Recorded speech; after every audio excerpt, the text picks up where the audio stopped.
पश्चिम के किसी देश में जहां जर्मन भाषा बोलने वाले लोग रहते थे, एक मनुष्य अपनी स्त्री के साथ किसी गांव के किनारे पर रहता था। उसका छोटा सा अपना घर था। वे सुख से हंसी खुशी अपना जीवन व्यतीत कर रहे थे, परंतु उन्हें दुख था तो केवल यह कि उनके कोई संतान न थी। यह एक ही दुख धीरे धीरे उनके जीवन का आनंद खट्टा कर देने को पर्याप्त था। दोनों एक बालक चाहते थे, पर उनकी इच्छा वर्षों तक पूरी न हो सकी। उस दंपति के घर से कुछ ही दूरी पर एक सुंदर वाटिका थी। वह वाटिका महकते सुंदर फूलों, मन लुभाने वाले फलों और विभिन्न प्रकार की ऐसी सब्जियों से भरा था कि देखने वाले का मन बिना ललचाए न रहता। उस व्यक्ति के घर की एक खिड़की उसी वाटिका की ओर खुलती थी।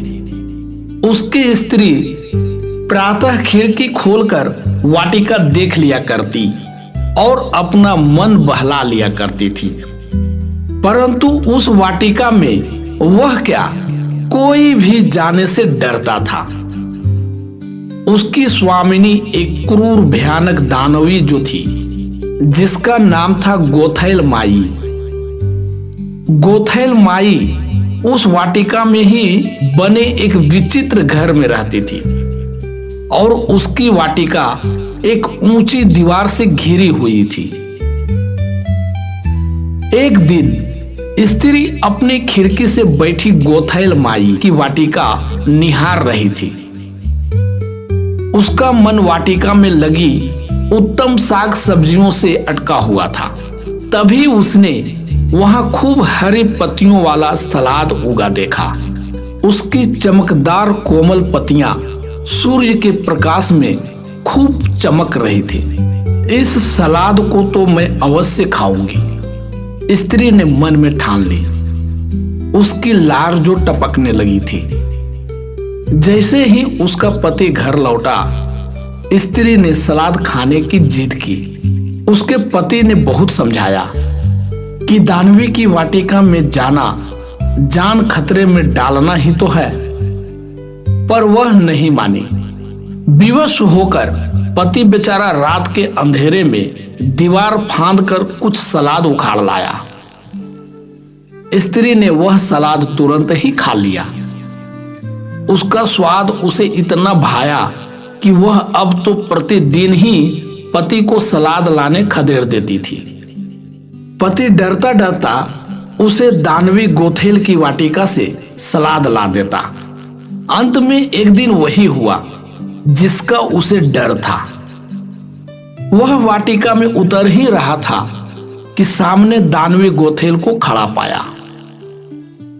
उसके भयानक नेत्र और चौड़े नथुने फड़क रहे थे। वह कड़क कर बोली, तो तुम चुरा ले जाते हो मेरा रुपेंजल। उस देश में सलाद को रुपेंजल ही कहते थे। पुरुष के मारे डर के घुटने कांपने लगे। वह भूमि पर गिरकर क्षमा मांगने लगा। उसने विनीत भाव से कहा, माँ, मेरी स्त्री को यह सलाद बहुत अच्छा लगा। वह अपने मन पर नियंत्रण न रख सकी। मुझे आपका इस प्रकार अपराधी बनना पड़ा। मुझे क्षमा कर दो माँ, मैं आपका जीवन भर आभारी रहूंगा।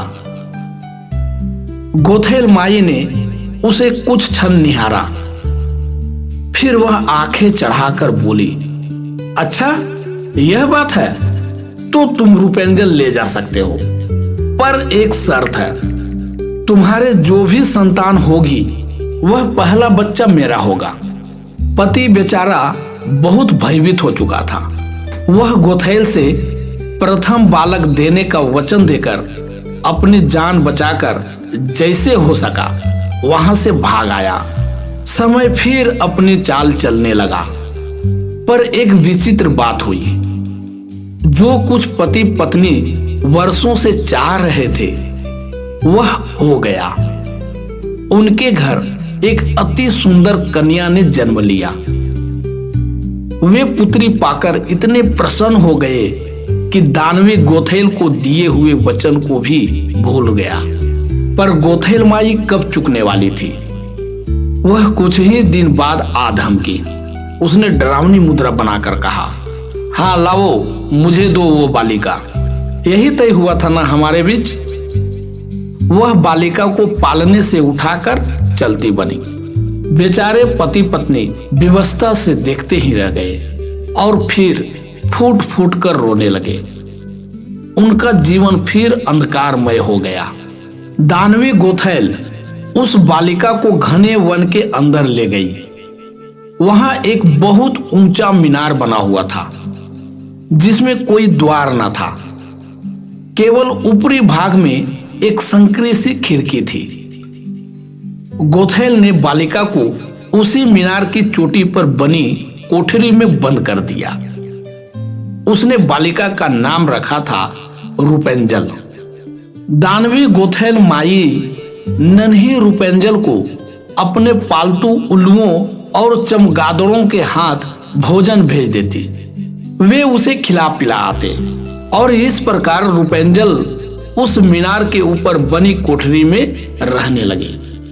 न उसे बाहर के संसार का पता था, न वह जानती थी कि वह कौन है, क्या है।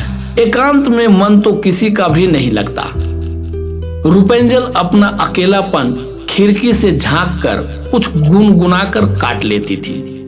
वन के पक्षियों से उसने गाना सीख लिया था। उनका उड़ना देख वह भी आकाश में उड़ना चाहती, पर क्या करती बेचारी। धीरे धीरे 12 वर्ष बीत गए। रूपेंजल एक अत्यंत ही सुंदर किशोरी बनने लगी। उसका रूप खिलने लगा और वह गाने भी बहुत अच्छा गाने लगी। सबसे अद्भुत बात यह था कि रूपेंजल के बाल बिल्कुल सोने के रंग के और रेशम के समान कोमल और चमकदार थे।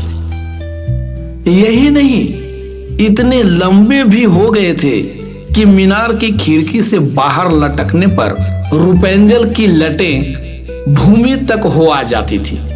अब जब दानवी गोथेल रूपेंजल को देखने आती तो मीनार के नीचे खड़ी होकर चिल्लाती, रूपेंजल रूपेंजल, लट लटका दे रूपेंजल, रूपेंजल रूपेंजल, लट लटका दे रूपेंजल। रूपेंजल अपने सुनहरे बाल लटका देती। गोथेल उन्हीं पर चढ़ जाती जैसे कोई रस्सी पर चढ़ जाता है। गोथेल प्राय प्रतिदिन ही प्रातःकाल रूपेंजल को देखने आती। वह उसके बाल संवार कर उन्हें गूंथ देती और भोजन आदि देकर लटों पर से ही होकर उतर जाती। बेचारी रूपेंजल उससे बड़ी डरी सी रहती थी। इस प्रकार और भी कई वर्ष बीत गए। एक दिन संध्या के समय रूपेंजल अकेली खिड़की में बैठी अपना मन बहलाने को गा रही थी। संजोग से देश के राजा का पुत्र उसी वन से गुजर रहा था। वह गाने का मधुर स्वर सुनकर ठिठक गया। उसे वह गाना बहुत अच्छा लगा। उसने दूर से ही रूपेंजल को देखा और उसके रूप की प्रशंसा मन ही मन करता हुआ मीनार के निकट आया, पर उसमें कोई द्वार ही न मिला। उदास मन से वह महल को लौट आया। राजकुमार फिर तो प्रतिदिन ही आने लगा। वह दूर से मीनार के नीचे खड़ा होकर रूपेंजल का मधुर गाना सुनता, उसका रूप निहारता और चला जाता। एक दिन वह प्रातः ही उस ओर आ निकला। उसने देखा कि दानवी गोथेल मीनार के नीचे आई। उसने सदा की भांति रूपेंजल को पुकारा और लटे लटकाने को कहा। फिर वह ऊपर चढ़ गई और कुछ समय बाद उतरकर चली भी गई। राजकुमार को जब विश्वास हो गया कि गोथेल कहीं पास नहीं है, तो उसने भी मीनार के नीचे जाकर आवाज लगाई, रूपेंजल रूपेंजल, लटे लटका दो रूपेंजल। रूपेंजल ने फिर अपने बाल लटका दिए। राजकुमार शीघ्रता से ऊपर चढ़ गया। ज्यों ही वह खिड़की से भीतर उतरा, रूपेंजल बहुत ही अधिक भयभीत हो गई। वह डर से कांपने लगी, परंतु राजकुमार की मंद मुस्कान और उसकी आंखों से मित्रता का भाव देखकर वह समझ गई। रूपेंजल ने आश्चर्य से पूछा, कौन हो तुम? मैं इस देश के राजा का पुत्र हूं। तुम्हारा गाना सुनकर मैं तुम्हें देखने को उत्सुक था। तुम सचमुच ही कितनी अच्छी गाती हो। राजकुमार ने कहा, और अब देख रहा हूं कि तुम सुंदर भी उतनी ही हो, मेरी कल्पना से भी अधिक। रूपेंजल ने राजकुमार की बात सुनकर लज्जा से नेत्र झुका लिए। राजकुमार खड़ा खड़ा उसे निहारता ही रहा। उसने कहा, अच्छा तो अब चलूं। रूपेंजल ने सहमति प्रकट की। हाँ हाँ जाओ। फिर कुछ संकोच और लज्जा के भाव से कहा, राजकुमार फिर आओगे ना? हाँ हाँ, मैं तो पहले भी रोज आता था, अब तो रोज ही आया करूंगा, उत्साह से भरा राजकुमार बोला। रूपेंजल ने उसे सचेत किया, तब संध्या को ही आया करना, प्रातः तो गोथेल माई आती है। राजकुमार रूपेंजल से प्रतिदिन मिलने आने लगा और उसे मीनार से निकालने की युक्ति सोचने लगा। एक दिन उसने रूपेंजल से कहा, तुम मेरी रानी बनोगी ना? रूपेंजल क्या कहती? उसने केवल सिर हिलाकर उत्तर दिया। फिर बोली, पर यहां से मैं निकलूंगी कैसे? रूपेंजल की बात पर राजकुमार भी सोच में पड़ गया। कुछ क्षण विचार करके रूपेंजल बोली, तुम रेशम की एक लच्छी रोज ले आया करो, मैं उनसे एक कमंद बना लूंगी, उसी से तुम मुझे नीचे उतार लेना। राजकुमार अब प्रतिदिन रेशम की एक लच्छी ले आता। रूपेंजल उससे कमंद बनाकर उसे लंबा करती रही। कुछ ही दिनों में कमंद लगभग पूरी हो गई। एक दिन रूपेंजल कुछ सोच विचार में थी। गोथेल माई उसके पास आई हुई थी और उसके बाल संवार रही थी। रूपेंजल कह उठी, माँ तुम ऊपर चढ़ने में बड़ी देर लगाती हो। राजकुमार तो झटपट चढ़ आता है। गोथेल रूपेंजल की बात सुनकर चौंक गई। उसने मन में कहा, तो यह भी होने लगा है यहाँ। उसने रूपेंजल को खूब पीटा और बुरा भला कहा। रूपेंजल रोने लगी, पर बुढ़िया ने इसकी तनिक भी परवाह नहीं की और अपनी कैंची निकालकर उसके सुंदर केस काट डाले। उन्हें गोथेल माई ने खिड़की से बांधकर लटका दिया और रूपेंजल को उतार ले गई। गोथेल माई ने अब उसे एक निर्जन स्थान पर ले जाकर एक गुफा में छोड़ दिया और चली आई। फिर वह मीनार में आकर छुप गई। संध्या को राजकुमार जब आया तो उसने रूपेंजल के बाल लटके देखे। ओह, मुझे देर हो गई लगती है, उसने सोचा। वह बाल लटकाए मेरी प्रतीक्षा कर रही है। राजकुमार ऊपर चढ़कर ज्यों ही खिड़की से अंदर उतरा और रूपेंजल को देखने लगा, दानवी गोथेल बड़ी बड़ी आंखें बनाकर उसके सामने आ खड़ी हुई। बेचारे की तो डर से चीख ही निकल गई। वह खिड़की की ओर पलटा और जल्दी में ऊपर से कूद पड़ा। राजकुमार मीनार से गिरा तो नीचे कांटेदार झाड़ियों में जा पड़ा। उसकी जान तो बच गई, पर चोट बहुत लगी। कांटे उसकी आंखों में घुस गए। वह बेचारा अपनी दृष्टि भी खो बैठा। नेत्रहीन राजकुमार अब सिवाय रोने के और क्या कर सकता था। बेचारा दर्द से कराहता, हाथों से मार्ग टटोलता वन में इधर उधर भटकने लगा। कहीं कोई जंगली फल हाथ आ जाता तो खा लेता, ओस की बूंदों से प्यास बुझा लेता।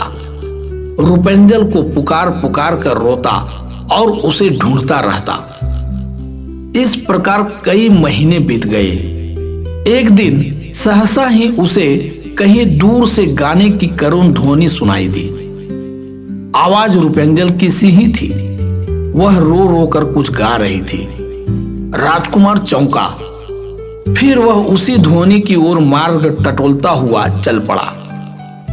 निकट पहुंचने पर उसे विश्वास हो गया कि वह गाने वाली रूपेंजल ही है। रूपेंजल रूपेंजल चिल्लाता हुआ वह ध्वनि की ओर दौड़ा। आश्चर्यचकित रूपेंजल ने अपने राजकुमार को दीन दशा में आते देखा तो वह जोर जोर से रो पड़ी और भागकर उससे लिपट गई। दोनों मिलकर खूब रोए, पर तभी एक विचित्र बात हुई।